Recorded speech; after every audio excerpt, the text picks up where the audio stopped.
ஆச்சி மசாலா. எந்த சமையலும் ருசி தேடும் ரகசியம் 20 ரூபாய். அனைவருக்கும் வணக்கம். மாண்புமிகு முதலமைச்சர் அவர்களின் அறிவுறுத்தலின்படி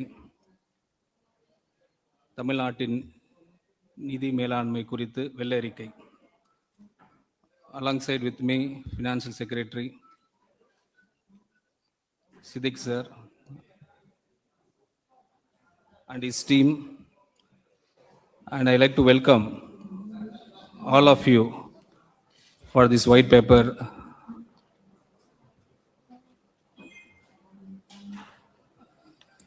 release date. So we will go with the presentation. நான் ஒரு presentation வாயிலாக உங்களுக்கு எல்லாரையும் எக்ஸ்பிளைன் பண்ண ஆசைப்படுறோம். ஸோ ஒரு ஸ்லைடும் இங்கே ப்ளே பண்ணுவாங்க. அதோட ஒரு ப்ரீஃப் நான் இங்கே ஒரு ஸ்லைடு பற்றி நான் கண்டினியூ பண்ணுவேன். ஒன்ஸ் அது ஒரு 20 to 21 ஸ்லைட்ஸ் இருக்குது. அந்த 21 ஸ்லைட்ஸ் முடிஞ்ச பிறகு we will continue with your questions. So till then, please cooperate with us. Thank you. You go to the first slide. First slide.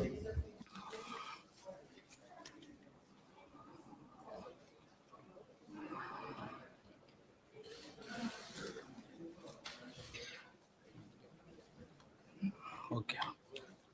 தமிழ்ல இருக்கு, இங்கிலீஷ்ல இருக்கு. So why this white paper? இன்று தமிழ்நாட்டின் மாநிலத்தின் கணக்கு புத்தகத்தை உங்கள் முன் திறந்து வைக்கிறேன்.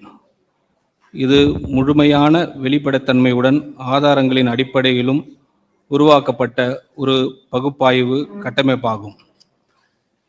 இங்கு இடம்பெறும் ஒவ்வொரு எண்ணிக்கையும் சரிபார்க்கப்பட்ட போது ஆவணங்களில் இருந்து எடுக்கப்பட்டுள்ளது.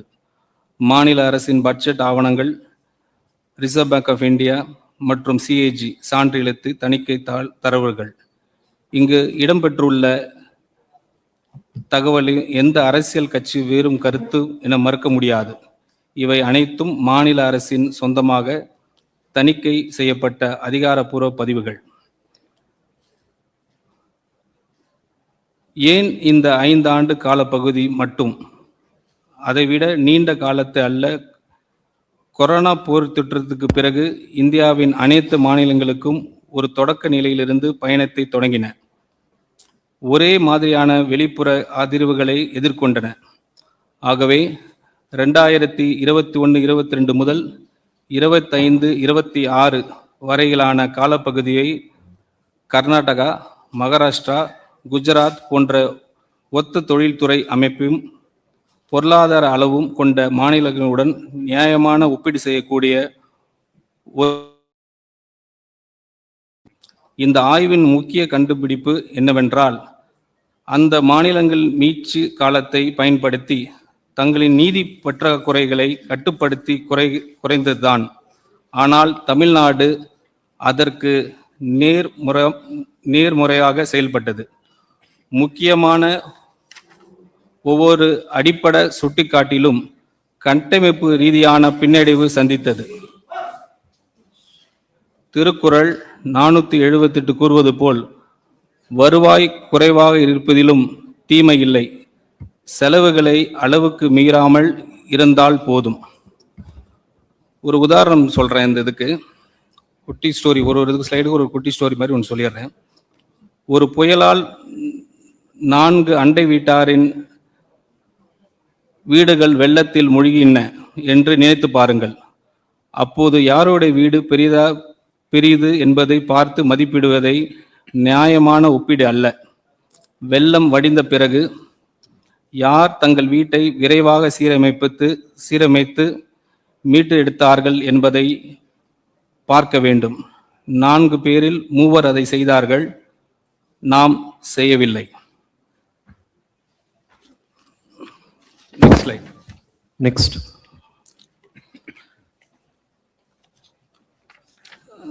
This slide is about 5-year physical snapshot from 2021, 22 to 25 to 26 pre-account. இந்த ஒரே அட்டைவணை முழு கதையும் ஒரே பார்வையிலே சொல்லிவிடுகிறது. ஒவ்வொரு வரியும் இந்த காலப்பகுதியின் தொடக்கத்திலிருந்து இறுதி வரை படித்து பாருங்கள். வருவாய் பற்றாக்குறை, ரூபாய் 78,324 கோடியாக உயர்ந்துள்ளது. இதுவரை இல்லாத அதிகபட்சம். சொந்த வரி வசூல் முயற்சி 5.45% குறைந்துள்ளது.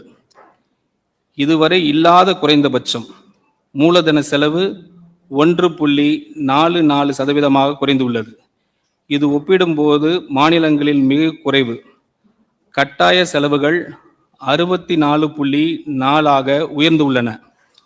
இது ஒப்பிடும் மாநிலங்களில் மிகவும் அதிகம். கடன் 28.3% அளவிலேயே நிலைத்துள்ளது.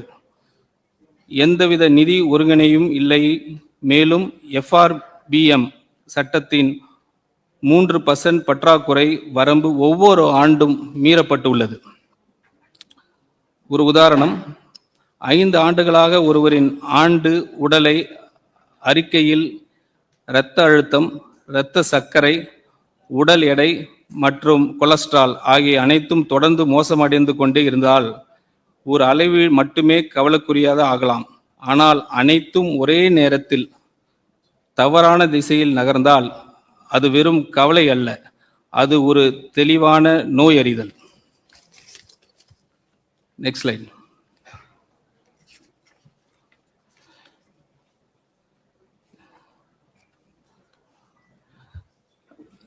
So this slide is about 6 key numbers. இது ரொம்ப முக்கியமான ஸ்லைடு.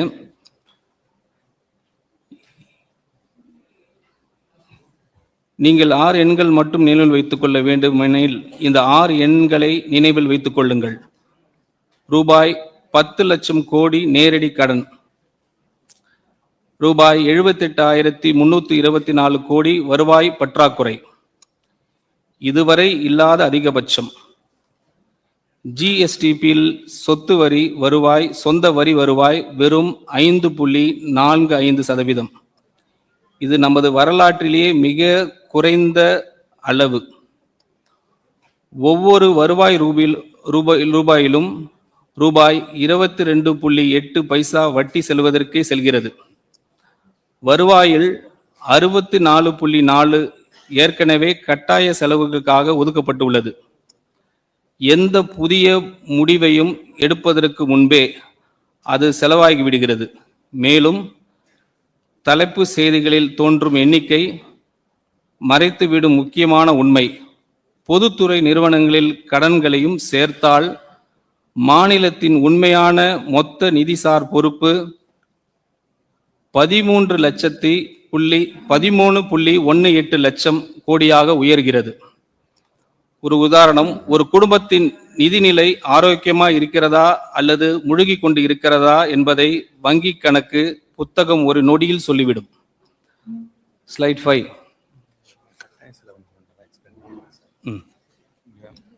இந்த இதுல கட்டாயம் செலவுன்னு ஒன்று வருது இல்லையா, அதனால் என்ன அர்த்தம்னா, நம்ம கவர்மெண்ட் வந்து வட்டிக்காக செலவு பண்றது, சேலரி, இந்த 3 ஐட்டம் டுகெதர், அது 3 ஐட்டம் மட்டுமே 64% வந்து வருவாயிலிருந்து 66% வருது. 3 ஐட்டம். நெக்ஸ்ட் ஸ்லைட் சொல்லிட்டீங்களா? ஓகே. ஸோ சஸ்டைனபிள் டெப்ட் நியர்லி டபுள்ட் இன் 5 years. நெக்ஸ்ட் ஸ்லைட் அதை பற்றி பேசுகிறோம். இந்த முழு ஆவணத்திலே மிக முக்கியமான ஒரு உண்மை கவனியுங்கள். இந்த 5 ஆண்டு காலப்பகுதியில் மட்டும் தமிழ்நாடு ரூபாய் 4.87 லட்சம் கோடி புதிய கடனை சேர்த்து உள்ளது. அதாவது சுதந்திரத்துக்கு பிறகு மாநிலம் தனது முதல் 60 years சேர்ந்த மொத்த கடனை விட இந்த ஒரே 5 ஆண்டில் சேர்க்கப்பட்ட கடன் அதிகமாக உள்ளது. கடன் ஆண்டுக்கு சராசரியாக 14.3% வளர்ந்து உள்ளது. ஆனால் மூலதன முதலீடு வெறும் 8.3 மட்டுமே வளர்ந்து உள்ளது. இது நாம் கட்டமைப்புகளை உருவாக்குவதற்கு அல்ல, அன்றாட செலவுகளை சமாளிப்பதற்கான கடன் வாங்குகிறோம் என்பதற்கான தெளிவான சான்றாகும். ஒருவருக்கான கடன் பொறுப்பு கிட்டத்தட்ட இரட்டிப்பாகி ரூபாய் 1,28,934 உயர்ந்துள்ளது. இன்று தமிழ்நாட்டில் பிறக்கும் ஒவ்வொரு குழந்தையும் ₹1 கூட பொருளாதாரத்துக்கு பங்களிப்பதற்கு முன்பே இந்த கடன் பொறுப்புடன் பிறக்கிறது. குஜராத் 17.6, மகாராஷ்டிரா 19.7, கர்நாடகா 23.4 என்ற அளவில் உள்ளன. ஆனால் தமிழ்நாடு 28.3% என்ற நிலையிலே உள்ளது. இது பொதுவாக பாதுகாப்பானதாக கருதப்படும் 20% வரம்பை மிகவும் தாண்டி உள்ளது. ஒரு உதாரணம், ஒரு குடும்பம் வீடு கட்டப்பட்டதிலிருந்து கடந்த 60 ஆண்டுகளில் வாங்கிய மொத்த கடனை விட கடந்த 5 ஆண்டுகளில் அதிகமாக கடன் வாங்கியுள்ளது என்று நினைத்து பாருங்கள்.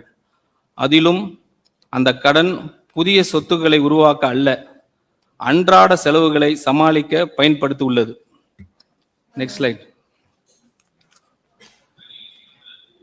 So 6th slide, interest now crowds out investment. அந்த ஸ்லைடில் நம்ம இப்போ ப்ரீஃப் பண்ணுறேன். இது அனைவரையும் கவலைக்குள்ளாக்க வேண்டிய ஒரு நிதி சார்ந்த அசாதாரண நிலை. நமது ஆண்டு வட்டி செலவு ₹67,050 கோடியாக உயர்ந்து மாநிலத்தின் மொத்த மூலதன செலவை திட்டமான ₹50,911 கோடியாக தெளிவாக மிஞ்சியுள்ளது. அதாவது எதிர்காலத்தை உருவாக்குவதற்காக செலவிடும் ஒவ்வொரு ரூபாய்க்கும் கடந்த கால கடன்களில் வட்டியை செலுத்துவதற்காக ₹1.32 செலவாகிறது. இந்த நிலை முதலாக 2017-18 ஆண்டில் உருவானது. அதன் பிறகு ஒவ்வொரு ஆண்டும் இந்த இடைவெளி மேலும் விரைவடைந்து கொண்டே வருகிறது. தற்போது வட்டி செலவு மொத்தம் வருவாயில் 22.8 உள்ளது. இது விகிதம் கர்நாடகாவில் 16.4% ஆகும், குஜராத்தில் 12% ஆகும், மகாராஷ்டிராவில் வெறும் 10.3 மட்டுமே. மேலும் தமிழ்நாட்டின் சொந்த வரி வருவாயில் 34.8 வட்டி செலவிற்கே செல்கிறது. அதாவது மாநிலத்தின் சொந்த வரி வசூல் இயந்திரம் ஈட்டும் ஒவ்வொரு 3 ரூபாயிலும் ஒன்றுக்கு அதிகமான தொகை எந்த ஒரு நலத்திட்டத்திற்கும் ஒதுக்கப்படுவதற்கு முன்பே பழைய கடன்களின் வட்டி செலுத்துவதில் கரைந்து விடுகிறது. கடந்த 5 ஆண்டுகளில் இந்த வட்டி செலவு 61% அதிகரித்துள்ளது. ஒரு உதாரணம், ஒரு குடும்பத்தில் மாதந்தோறும் செலுத்தும் கடன் வட்டி குழந்தைகளின் கல்விக்காக செலவிடும் தொகையை விட அதிகமாகிவிட்டது என்று நினைத்து பாருங்கள். அது மட்டும் அல்லாமல் வீட்டை மேம்படுத்துவதற்காக ஒதுக்கப்பட்ட முழு பட்ஜெட்டையும் அது மிஞ்சிவிட்டது. அதாவது கடந்த காலத்தின் சுமை எதிர்காலத்திற்கான முதலீட்டை விழுங்கி கொண்டிருக்கிறது. Slide 7. Structural revenue deficit highest ever record. நமது வருவாய் பற்றாக்குறை ₹78,324 கோடியாக உயர்ந்துள்ளது. இது ஜிஎஸ்டிபியின் 2.22% ஆகும். மேலும் இது வரலாற்றிலே இல்லாத உச்ச அளவாகும். இதில் மிகவும் கவலைக்குரிய விஷயம் என்னவென்றால் அது பற்றாக்குறை கொரோனா பெருந்தொற்று உள்ளது. ஆனால் இப்போது அதற்கு ஒப்பான எந்த வெளிப்புற அதிர்ச்சியும் காரணமாக இல்லை.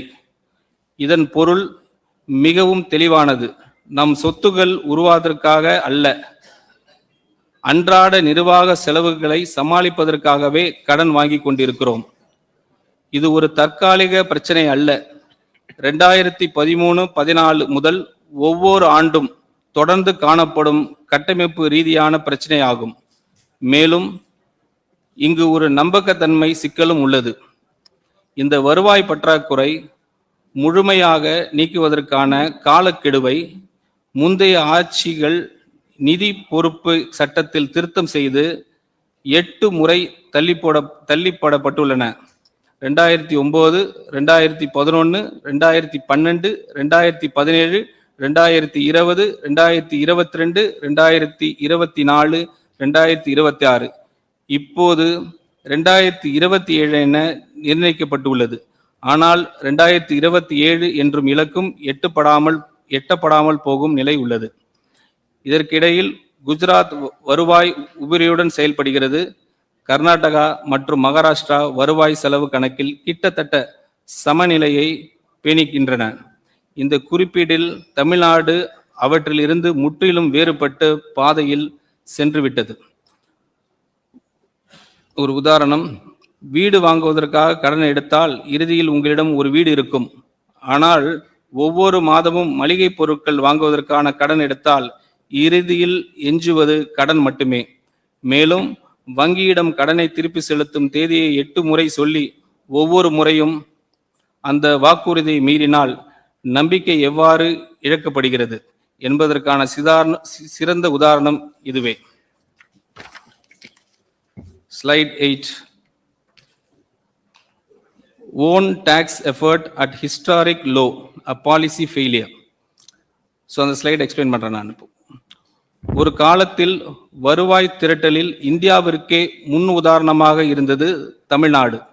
2006-7 ஆண்டில் நமது சொந்த வரி வருவாய் ஜிஎஸ்டி பின் 8.94 என்ற உச்ச நிலையை எட்டியது. ஆனால் இன்று அது வெறும் 5.45% குறைந்துள்ளது. இது வரலாற்றிலேயே மிக குறைந்த அளவு. நமது சொந்த உச்ச நிலையை அடிப்படையை கொண்டு கணக்கிட்டால் ஆண்டுதோறும் சுமார் ரூபாய் 1.23 லட்சம் கோடி வருவாயை நாம் இழந்து வருகிறோம். இது மாநிலத்தின் மொத்த நிதி பற்றாக்குறையின் சுமார் 90% அளவுக்கு சமமான தொகையாகும். இங்கு ஒரு உண்மையை நேர்மையாக ஒப்புக்கொள்ள வேண்டும். 2022, 23 மற்றும் 23-24 ஆண்டுகளில் இந்த விகிதம் தற்காலிகமாக 6.33% மற்றும் 6.22 உயர்ந்தது. ஆனால் இது உண்மையான நிர்வாக சீர்திருத்தங்களின் விளைவு அல்ல. கொரோனா காலத்தில் ஒத்திவைக்கப்பட்டிருந்த வருவாய்கள் பின்னர் கணக்கில் சேர்க்கப்பட்டதன் தாக்கம் அது. அந்த முன்னேற்றத்தை தொடர்ந்து நிலைநிறுத்த நாம் தவறிவிட்டோம். இந்த வருவாய் இழப்பிற்கான 4 முக்கிய கசிவுகள் அனைவருக்கும் தெரிந்தவை. ஜிஎஸ்டி, வணிக வரித்துறையில் நிலவும் முறைகேடுகள் மற்றும் சரியான மதிப்பீடு செய்யப்படாத பரிவர்த்தனங்கள். 2, முத்திரைத்தாள் கட்டணம், ஸ்டாம்ப் டியூட்டி, சந்தை மதிப்பை விட குறைவாக நிர்ணயிக்கப்பட்ட வழிகாட்டி மதிப்புகள். 3, மதுபான வருவாய் எக்ஸைஸ், ஒப்பிடப்படும் மாநிலங்களில் மிகவும் குறுகிய உரிமையளிப்பு முறை காரணமாக முறைசாரா சந்தை வளர்வதற்கான வாய்ப்பு. 4, சுரங்கத்துறை மைனிங், பரந்த இயற்கை வளங்கள் இருந்தும் கசிவுகளை காரணமாக நிலையான மற்றும் குறைந்த வருவாய் மட்டும் கிடைப்பது. இதில் மிக முக்கியமான செய்தி நம்பிக்கை அளிப்பதாகும். புதிய வரிகள் விதிக்காமல் கூட நிர்வாகத்தை நவீனப்படுத்தி இந்த கசிவுகளை அடைப்பதன் மூலம் மாநிலம் கணிசமாக அதிக வருவாய் ஈட்ட முடியும். அதில் ஒரு எக்ஸாம்பிள், 4 ஓட்டைகள் உள்ள ஒரு தண்ணீர் தொட்டியை போல அதில் மேலும் தண்ணீர் ஊற்றுவது, அதாவது புதிய வரிகள் விதிப்பது தீர்வு ஆகாது. முதலில் அந்த 4 ஓட்டைகளையும் அடைக்க வேண்டும். Move on to the next slide. Slide 9. Revenue receipts and central transfer.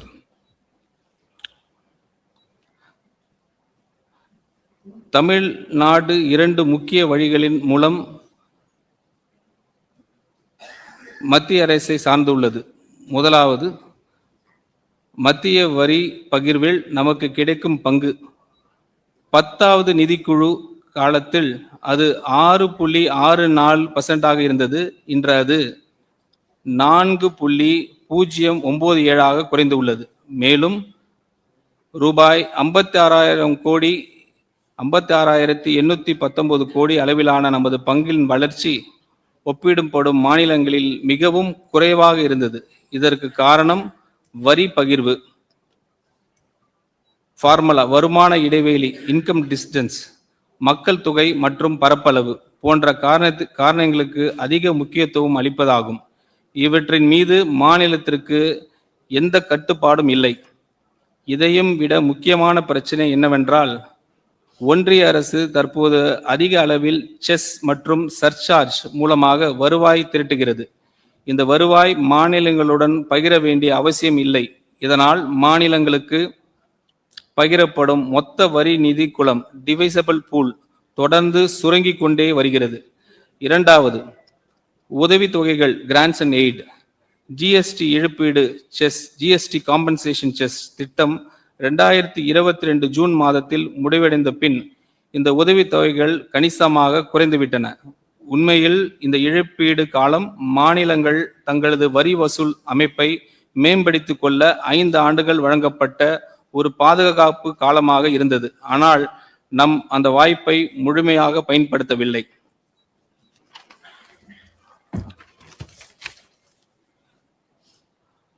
ஆனால் இவை அனைத்தும் கூறிய பிறகும் ஒரு உதாரணம், ஒரு கூட்டு குடும்பத்தில் பொது குடும்ப நிதியில் உங்களுக்கு கிடைக்கும் பங்கு தொடர்ந்து குறைந்து கொண்டே செல்கிறது என்று நினைத்து பாருங்கள். மேலும் முன்பு வாக்குறுதி அளிக்கப்பட்ட பரிசு இப்போது நீங்கள் ஏற்க முடியாத ஒரு நிபந்தனையுடன் வழங்கப்படுகிறது.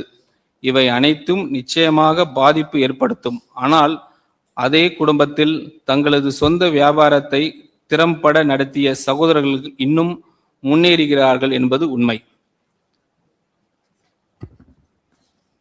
ஸ்லைட் 10. கமிட்டட் எக்ஸ்பெண்டிச்சர் சார் சொன்ன மாதிரி 64.4 ஆஃப் ரெவென்யூ ப்ரீஎம்ப்டட். இது ரூபாய் 100 வருவாய் எடுத்துக்கொண்டு எளிமையாக விளக்குகிறேன். முதலில் வட்டி, ஊதியம் மற்றும் ஓய்வூதியம் போன்று நிர்ணயிக்கப்பட்ட தேதிகளில் கட்டாயமாக செலுத்த வேண்டிய செலவுகள் ரூபாய் 64.40 எடுத்துக்கொள்கிறேன். அதாவது வெறும் எதையும் செய்யும் முன்பே அந்த தொகை முழுவதும் செலவாகிவிடுகிறது. அதன் பின் வெளிப்படையாக அதிகம் தெரியாத இன்னொரு கட்டாய செலவு தொகை உள்ளது, ரூபாய் 23.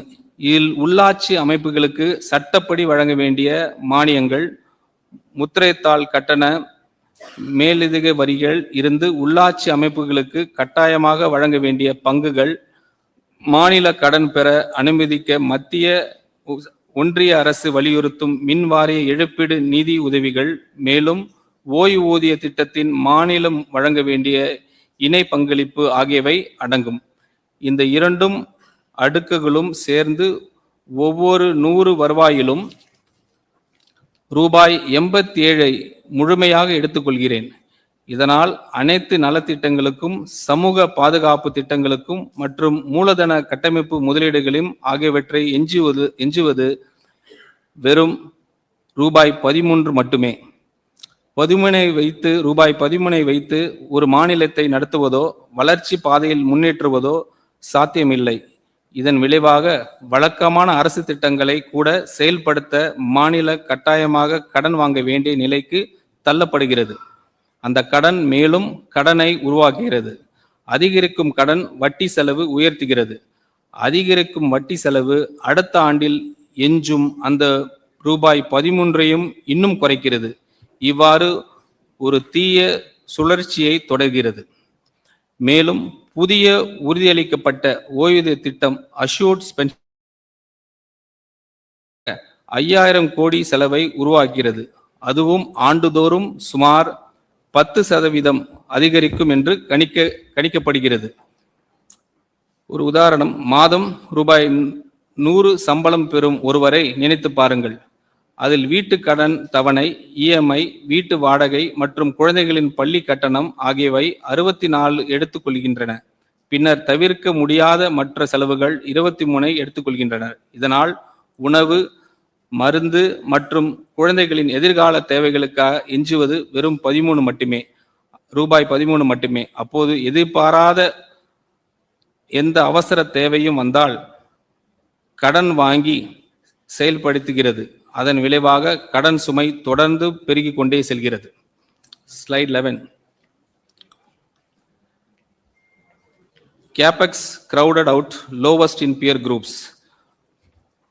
நுகர் செலவுகள் கட்டாய நிலையான செலவுகளும் பெரும்பாலான வருவாய் சாப்பிடுறதனால் எதிர்காலத்தை உருவாக்குவதற்கு ஒதுக்கப்படும் நிதி கிட்டத்தட்ட மறைந்து விட்டது. நமது மூலதன செலவு கேபிட்டல் எக்ஸ்பெண்டிச்சர் ஜிஎஸ்டிபின் 1.44 குறைந்து உள்ளது. மாநிலங்கள் பட்டியலில் மிகவும் குறைந்த அளவாகும். குஜராத் தனது ஜிஎஸ்டிபின் 2.86 அளவிற்கு முதலீடு செய்கிறது. ஆனால் தமிழ்நாடு அதில் பாதி அளவான முதலீட்டை மேற்கொள்கிறது. மொத்த அரசு செலவினத்தில் மூலதன உருவாக்குவதற்கான பங்கு தமிழ்நாட்டில் வெறும் 11.8 மட்டுமே. இது விகிதம் குஜராத்தில் 26.8 ஆகும்.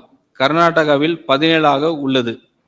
நாம் இந்த 5 ஆண்டு காலத்தில் தொடக்கத்தில் இருந்து 1.79 என்று நமது சொந்த விகிதத்தை கூட தக்க வைத்திருந்தால் கடந்த 3 ஆண்டுகளில் கூடுதலாக 28,217 கோடியை மதிப்பிலான சொத்துக்களை உருவாக்கியிருப்போம். அந்த தொகையில் 1000 கிலோமீட்டருக்கு அதிகமான அதிக நெடுஞ்சாலைகள் அமைக்க முடியும் அல்லது 30 அதிநவீன சிறப்பு மருத்துவமனைகள் உருவாக்க முடியும் அல்லது 2000 பள்ளி கட்டிடங்கள் கட்டியிருக்க முடியும். மேலும் இந்த பாதிப்பு ஒரு ஆண்டுக்குள் முடிவதில்லை.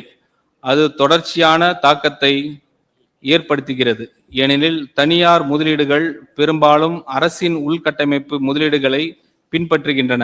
எனவே மூலதன செலவினத்தை புறக்கணிப்பது தமிழ்நாட்டின் பொருளாதார இலக்கையை நேரடியாக அச்சுறுத்துகிறது. ஒரு உதாரணம், தினசரி செலவுகளை சமாளிப்பதற்காக வீட்டை பராமரிப்பதையும் பழுது பார்ப்பதையும் நிறுத்திய ஒரு குடும்பத்தை நினைத்து பாருங்கள். காலப்போக்கில் சுவர்களின் விரிசல்கள் பெருகும், வீட்டின் மதிப்பு குறையும். புதிய முதலீட்டாளர்கள் அல்லது வாங்குபவர்கள் நன்றாக பராமரிக்கப்பட்ட அண்டை வீட்டாருக்கு செல்வார்கள். அதுபோலவே உள்கட்டமைப்பில் முதலீடு செய்யாத பொருளாதாரம் புதிய முதலீடுகளை ஈர்க்கும் திறனை இழக்கத் தொடங்கும்.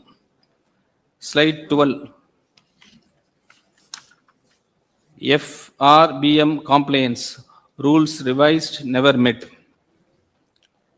சட்டப்படி நிதி பற்றாக்குறை பிசிக்கல் டெபிசிட் ஜிஎஸ்டிபின் 3% என்ற வரம்பறிவில் உள் இருக்க வேண்டும். ஆனால் கொரோனா காலத்திற்கு பிறகு அந்த ஒவ்வொரு ஆண்டிலும் இந்த வரம்பு மீறப்பட்டுள்ளது. நடப்பு ஆண்டில் நிதி பற்றாக்குறை ரூபாய் 1,33,208 கோடியாக உயர்ந்துள்ளது. இது வரலாற்றிலேயே பதிவான மிக உயர்ந்த முழுமையான பற்றாக்குறை ஆகும். 2003 ஆண்டு முதல் நிதி பொறுப்பு சட்டம் பிசிக்கல் ரெஸ்பான்சிபிலிட்டி ஆக்ட் பல முறை திருத்தப்பட்டுள்ளது. ஒவ்வொரு முறையும் இலக்கு எட்டப்படாததால் அதை அடைவதற்கான காலக்கெடு மேலும் தள்ளி போடப்பட்டுள்ளது. இருப்பினும் சமீபத்திய 2025-26 இலக்கு மீறப்பட்டுள்ளது. தற்போது 3.8 என்ற அளவில் இருக்கும் நிதி பற்றாக்குறை கடுமையான நிதி சவால்களை எதிர்கொண்டு வரும். பஞ்சாப் மற்றும் கேரளா போன்ற மாநிலங்களின் நிலைக்கு தமிழ்நாட்டு கொண்டு சென்றுள்ளது. அதே நேரத்தில் குஜராத்தின் நிதி பற்றாக்குறை வெறும் 1.9 மட்டுமே உள்ளது. மேலும் இந்திய கணக்காய்வாளர் மற்றும் தலைமை சிஏஜி ஒரு ஆழமான கவலையும் சொல்லியிருக்கிறாங்க. ஒவ்வொரு ஆண்டும் உண்மையான நிதி பற்றாக்குறை பட்ஜெட் மதிப்பீடில் பட்ஜெட் எஸ்டிமேட்ஸ் கூறப்பட்ட அளவை விட அதிகமாக உள்ளது. அதாவது சட்டமன்றத்திற்கு தொடர்ந்து மிகைப்படுத்தப்பட்ட நம்பிக்கையூட்டும் எண்ணிக்கைகளை வழங்கப்பட்டு வந்துட்டிருக்கு என்பது அதன் பொருள். எனவே நிதி நிலைமை சீர் செய்வதோடு மட்டுமல்லாமல் அரசின் நிதி அறிக்கைகள் மீதான நம்பிக்கைத்தன்மையும் மீட்டு எடுப்பது தீர்வின் முக்கிய அங்கமாகும். ஒரு உதாரணம், இந்த கடனை நிச்சயம் அடைந்து விடுவோம் என்று அலாரம் வைத்துவிட்டு 20 ஆண்டுகளாக அதை தொடர்ந்து ஒத்தி வைத்து வருவதை போல், அதாவது ஜனவரி மாதம் குடும்பத்தினரிடம் இந்த ஆண்டாவது சேமிப்போம் என்று கூறிக்கொண்டே 20 ஆண்டுகளாக எதுவும் செய்யாம அப்படியே விட்டுவிட்டா அதுதான் சூழல். இப்போ slide 13. Contingent liabilities, the hidden debt. இன்னைக்கு தலைமை செய்திகளில் தெரியும் கடன் எண்ணிக்கை தாண்டி மறைந்து இருக்கும் நிதி சுமையை பார்ப்போம். நேரடி அரசு கடனை உள்ளே ரூபாய் 10 லட்சம் கோடிக்கு அப்பால் மாநிலத்தின் 3,18,176 கோடி அளவிலான மறைமுக ஆஃப் பட்ஜெட் பொறுப்புகள் உள்ளன.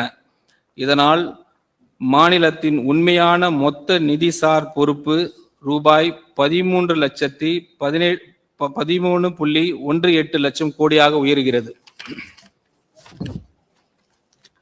இதில் மிகப்பெரிய ஆபத்து மின் துறையில்தான் உள்ளது. தமிழ்நாட்டு மின் வாரிய குழுமம் TNEB குரூப் ரூபாய் 1,82,361 கோடி அளவிலான குவிந்த இழப்புகளையும் 2,47,130 கோடி கடனையும் சுமந்து வருகிறது. கடந்த 5 ஆண்டுகளில் இந்த அமைப்பு தொடர்ந்து செயல்படுவதற்கு மட்டுமே அரசு ரூபாய் 1,45,185 கோடி பொது நிதியை வழங்கியுள்ளது. அது மட்டும் இல்லாமல் உச்ச நீதிமன்றம் உத்தரவின் காரணமாக அடுத்த 5 ஆண்டுக்கு கூடுதலாக ரூபாய் 11,800 கோடி வழங்க வேண்டிய கட்டாயம் ஏற்பட்டு உள்ளது. அதேபோல் மாநில போக்குவரத்து கழகங்கள் ரூபாய் 72,607 கோடி இழப்பை சந்தித்து உள்ளன. அவை இயங்கும் ஒவ்வொரு கிலோமீட்டருக்கும் ரூபாய் 78.81 செலவாகும் நிலையில் வருவாயாக கிடைப்பது வெறும் 25 ரூபாய் மட்டுமே. மேலும் தமிழ்நாடு நுகர்பொருள் வணிக கழகத்தின் சிவில் சப்ளைஸ் செயல்பாடு மூலதன கடன் 27,181 கோடியாக உயர்ந்துள்ளது. இதற்கான முக்கிய காரணம் உயர்ந்துள்ளது.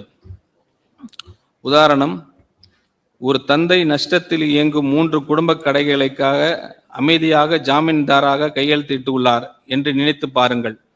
அந்த கடன்கள் அவரது பெயரில் இல்லாமல் இருக்கலாம். ஆனால் ஆண்டுதோறும் அந்த கடைகள் மேலும் நஷ்டமாகின்றன. ஜாமீன் பொறுப்புகள் பெருகி கொண்டே செல்கின்றன. ஒரு நாள் அந்த கடன்களுக்கான முழு பொறுப்பையும் அவருடைய கதவை தட்டும். அதுபோலவே பொதுத்துறை நிறுவனங்கள் இழப்புகளுக்கு கடன்களும் இறுதியில் மாநில அரசின் நிதி சுமையாக மாறுகின்றன. Slide 14. The true debt picture. இப்போது முழு படத்தையும் ஒரு சேரா பார்ப்போம். சட்டமன்றத்தில் அதிகாரப்பூர்வமாக காட்டப்படும் ரூபாய் 10 லட்சம் கோடி நேரடி அரசு கடன் மாநிலத்தின் பொதுத்துறை நிறுவனங்கள் சுமக்கும் ரூபாய் 3,18,176 கோடி கடன்களையும் சேர்க்க வேண்டும். அதில் மின் விநியோகத்துறையின் கடன் ரூபாய் 1.7 லட்சம் கோடி, மின் உற்பத்தி துறையின் கடன் 1.3 லட்சம் கோடி, மின் பரிமாற்ற துறையின் கடன் ரூபாய் 31,000 கோடி, போக்குவரத்து கழகங்களின் கடன் ரூபாய் 44,000 கோடி. இது இல்லாம நுகர்பொருள் வணிக கழகத்தின் கடன் ரூபாய் 27,000 கோடி ஆகவே அடங்கி இருக்கின்றன. இதனுடன் குடிநீர் வாரியங்களில் ரூபாய் 7,776 கோடி குவிந்து இழப்புகளையும் சேர்க்க வேண்டும். மேலும் அரசின் உத்தரவாத பொறுப்புகள் கேரண்டிஸ் 65,659 கோடியில் இருந்து ரூபாய் 1,79,782 கோடியாக, அதாவது கிட்டத்தட்ட 3 மடங்கு உயர்ந்துள்ளன. இந்த அனைத்தும் சேர்த்து பார்த்தால் மாநிலத்தின் உண்மையான மொத்த நிதிசார் பொறுப்பு சுமார் 13.18 லட்சம் கோடி ஆகிறது. இந்த பெரிய வித்தியாசம் சட்டமன்றத்தில் தாக்கல் செய்யப்படும் வழக்கமான பட்ஜெட் ஆவணங்களில் முழுமையாக தெரிவதில்லை. அந்த மறைமுக தன்மையை முடிவுக்கு கொண்டு வந்து மாநிலத்தின் உண்மையான நிதி நிலையை வெளிப்படையாக மக்களுக்கும் சட்டமன்றத்திற்கும் முன்வைப்பதற்காக இந்த வெள்ளை அறிக்கை வெளியிடப்பட்டுள்ளது. அன்றாட வாழ்க்கையில் ஒரு ஒரு ஒரு உதாரணம், ஒரு குடும்பம் வங்கியிடம் தனது வீட்டு கடனை பற்றி மட்டும் சொல்லுது என்று நினைத்து பாருங்கள். ஆனால் குடும்ப தொழிலுக்காக மகள் மற்றும் மகன் பெயர்களில் எடுக்கப்பட்ட கடன்கள் குறித்து எதுவும் சொல்லப்படவில்லை. சில காலம் அது மறைந்திருக்கலாம், ஆனால் ஒரு கட்டத்தில் அந்த குடும்பம் தனது மொத்த கடன் சுமையின் உண்மையான அளவு எதிர்கொள்ள வேண்டிய சூழல் தவிர்க்க முடியாமல் வரும். அதே போலவே மாநிலத்தின் முழுமையான நிதி பொறுப்புகளும் ஒரு நாள் முழுமையாக கணக்கில் எடுத்துக்கொள்ளப்பட வேண்டிய அவசியம் இருக்கு. Slide 15. The demographic dimension growing old. So growing old before growing rich. பின்னாலும் ஓடிக்கொண்டிருக்கும் நேர்கடிகாரம் இதுதான். இந்தியாவின் முக்கிய மாநிலங்களில் எதையும் விட வேகமாக முதியோர் சமூகமாக மாறிக்கொண்டிருப்பது தமிழ்நாடு தான். 2011ஆம் ஆண்டில் 10.6 இருந்த முதியோர் மக்கள் தொகை பங்கு 2031ஆம் ஆண்டில் 18.2 உயரும் என கணிக்கப்படுகிறது. மேலும் 2100ஆம் ஆண்டளவில் தமிழ்நாட்டின் மக்கள் தொகையில் கிட்டத்தட்ட பாதி பேர் முதியவர்களாக இருப்பார்கள். அதே நேரத்தில் தேசிய சராசரி சுமார் 27% மட்டுமே இருக்கும். வேலை செய்யக்கூடிய வயதினரின் ஒர்க்கிங் ஏஜ் பாப்புலேஷன் பங்கு ஏற்கனவே தனது உச்ச நிலையை எட்டியுள்ளது. இனி அது குறையத் தொடங்கும். அதே சமயம் முதியோர் சார்பு விதம் ஓல்ட் ஏஜ் டிபெண்டன்சி ரேஷியோ 20.6 இலிருந்து 32.7 உயரும். அதாவது வருமானம் ஈடுபவர்கள் குறைவாகவும் அவர்கள் சார்ந்து வாழ்பவர்கள் அதிகமாகவும் இருப்பார்கள். இதனுடன் சுகாதார செலவுகள், ஓய்வூதிய செலவுகள் தொடர்ந்து உயரும். இது 2 கத்திரிக்கோள் பக்கங்கள் ஒன்றுக்கு ஒன்று நோக்கி மூடப்படுவது போன்றவை. சிசஸ் எஃபெக்ட் சொல்லுவாங்க. ஒரு பக்கம் வருவாய் ஈடுபவர்கள் குறைகிறார்கள், மற்றொரு பக்கம் செலவுகள் அதிகரிக்கின்றன.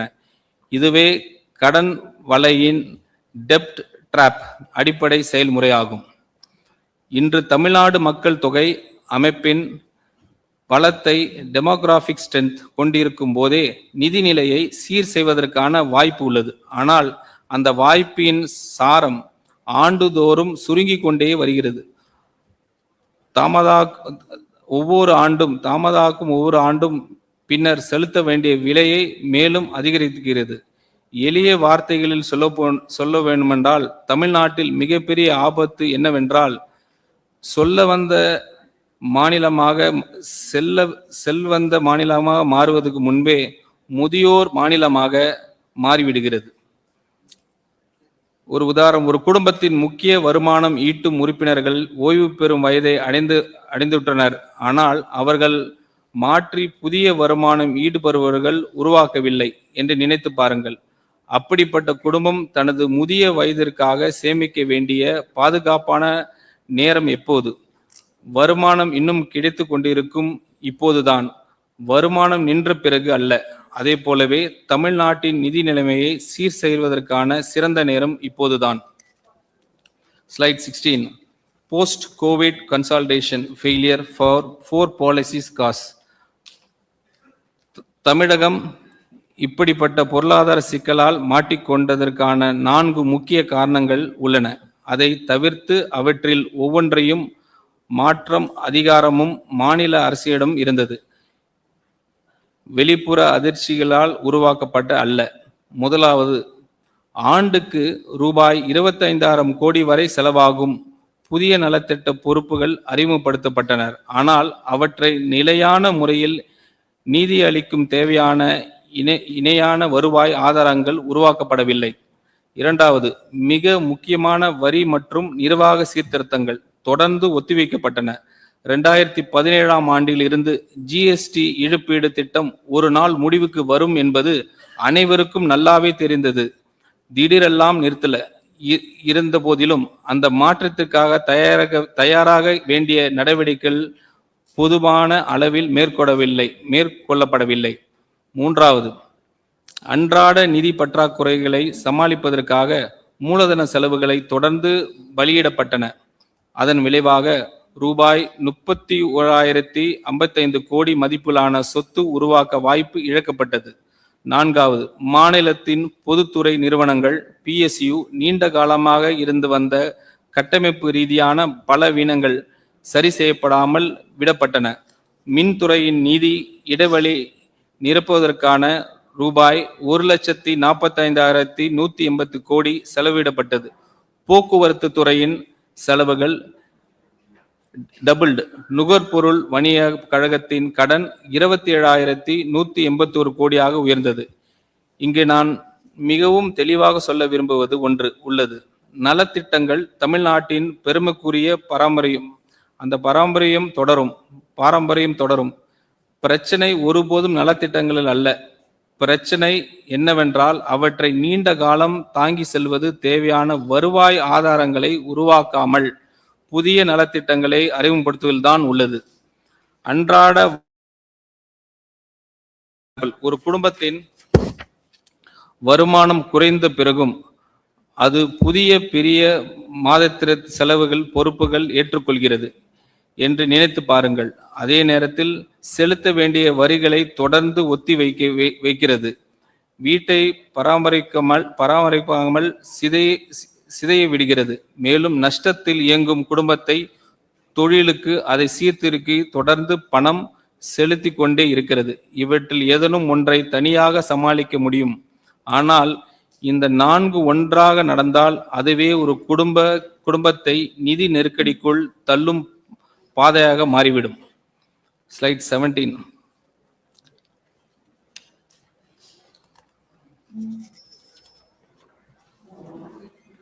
Tamil Nadu vs peers a comparative scoreboard. இந்த மதிப்பீடு அட்டவணை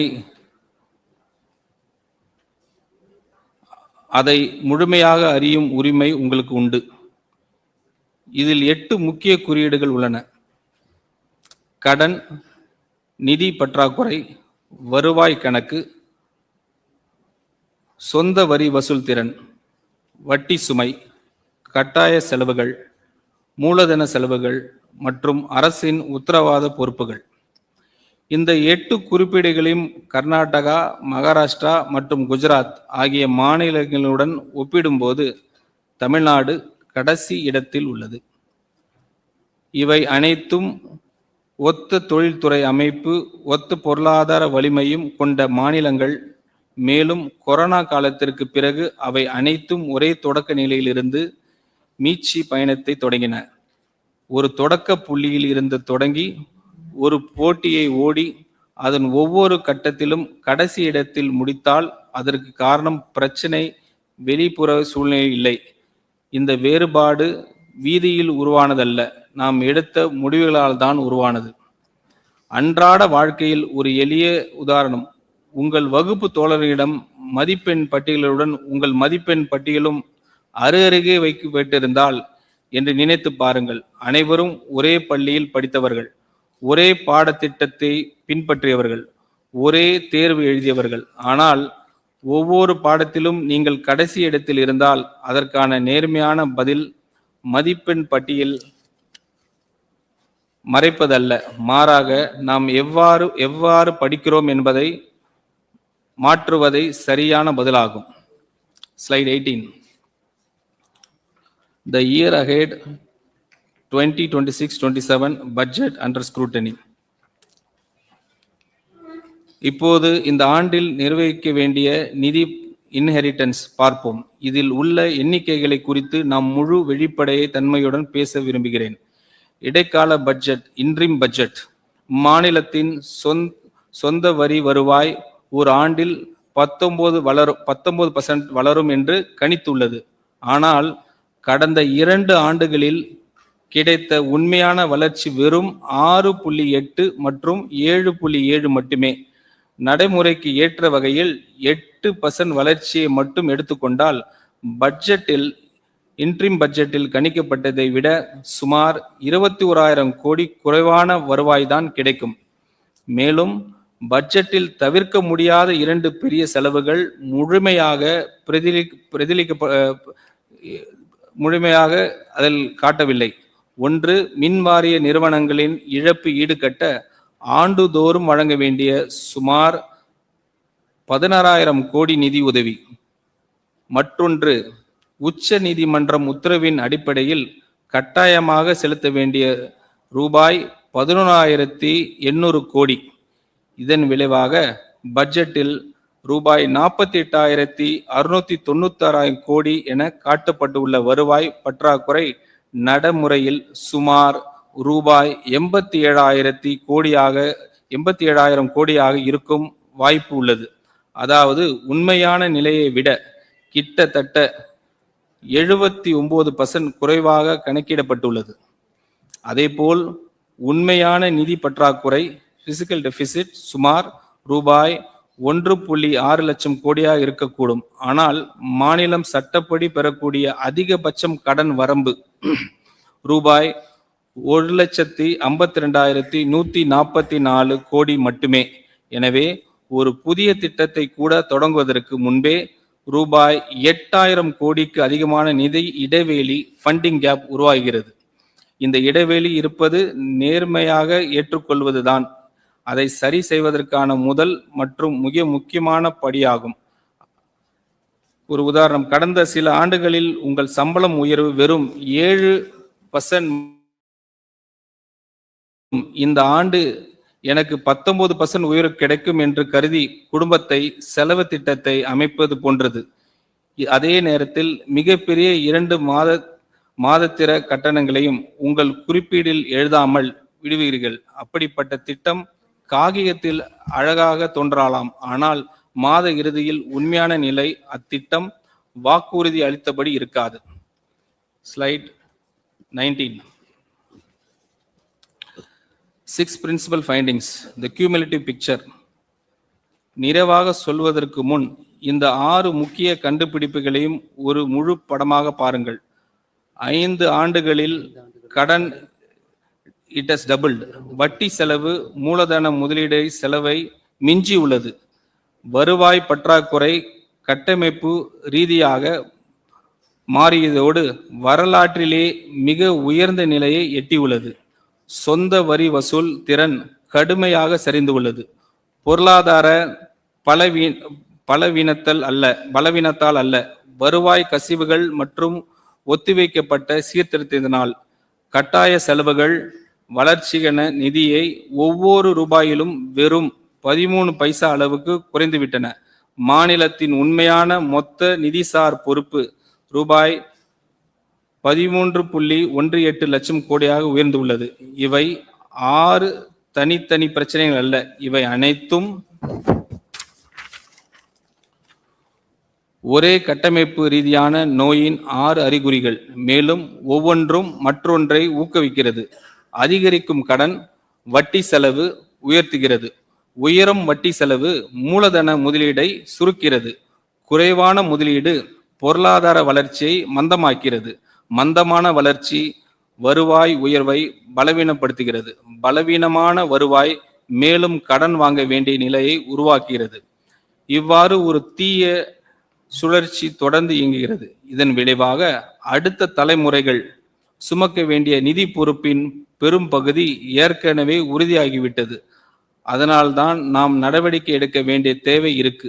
அதுவும் உடனடியாக நடவடிக்கை எடுக்க வேண்டும்.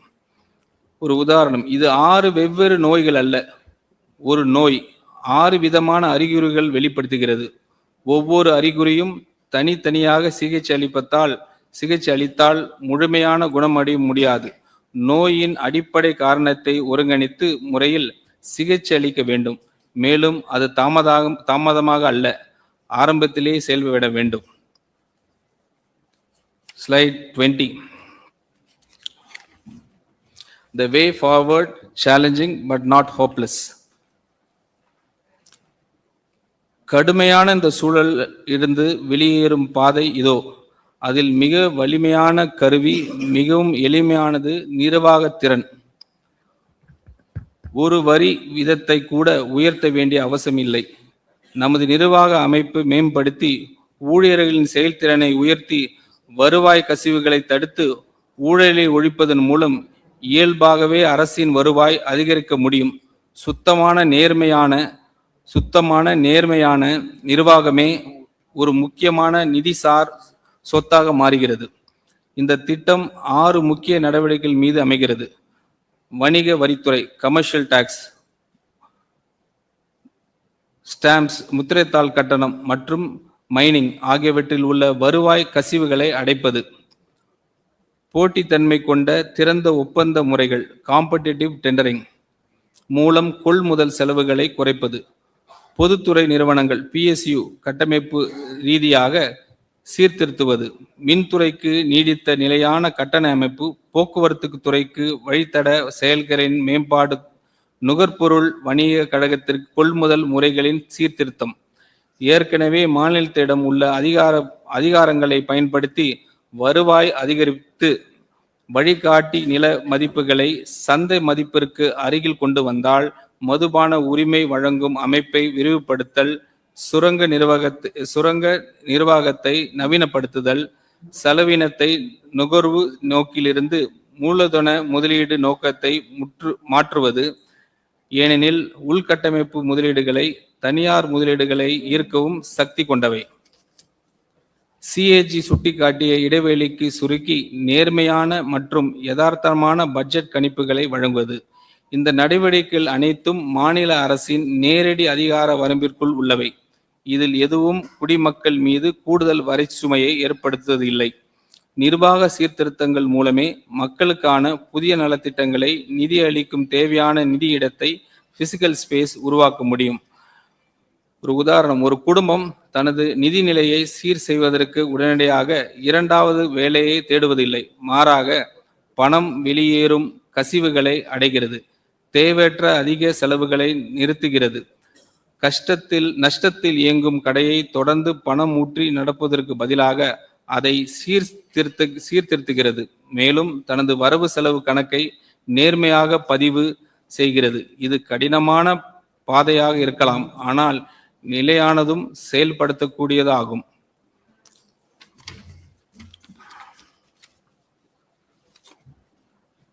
Slide 21, the last one. The purpose of this white paper. Thiruvalluvar கூறுகிறார், அளவுக்கு மீறினாலும் அளவுக்கு குறைந்தாலும் சமநிலையின்மை துன்பத்தை உருவாக்கும்.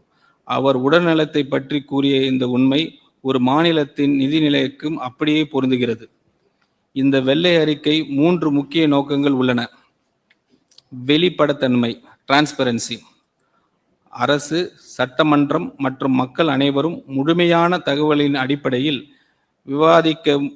விவாதிக்கவும் முடிவெடுக்கவும் உண்மைகள் மற்றும் ஆதாரங்களின் அடிப்படையில் தயாரிக்கப்பட்ட நிலையில் பதிவு வழங்குவது. பொறுப்புணர்வு, அக்கௌண்டபிலிட்டி. நிதி சிக்கலுக்கு வழிவகுத்து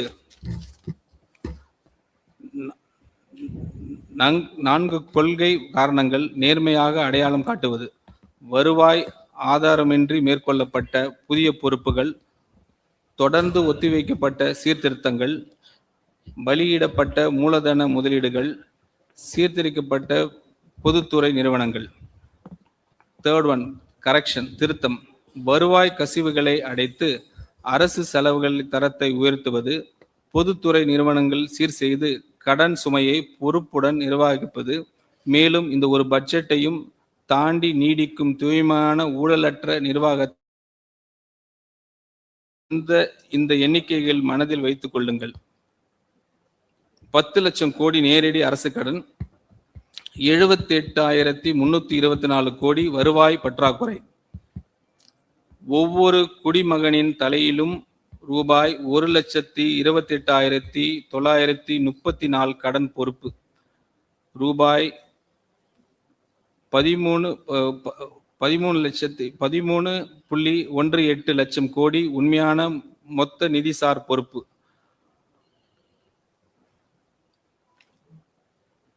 ஒரு எக்ஸாம்பிள், அன்றாட வாழ்வியல் ஒரு எளிய உதாரணம். ஒரு குடும்பம் தனது கணக்கை புத்தகத்தை நேர்மையாக படித்துவிட்டால் அது நம்பிக்கையும் இழக்காது. மாறாக ஒரு திட்டத்தை உருவாக்கும் இன்று நாம் கணக்கு புத்தகத்தை திறந்து பார்த்திருக்கிறோம். நாளை முதல் அந்த திட்டத்தை ஒன்றிணைத்து செயல்படுத்த வேண்டும். ஆச்சி மசாலா. எந்த சமையலும் ருசி தேடும் ரகசியம் 20 ரூபாய்.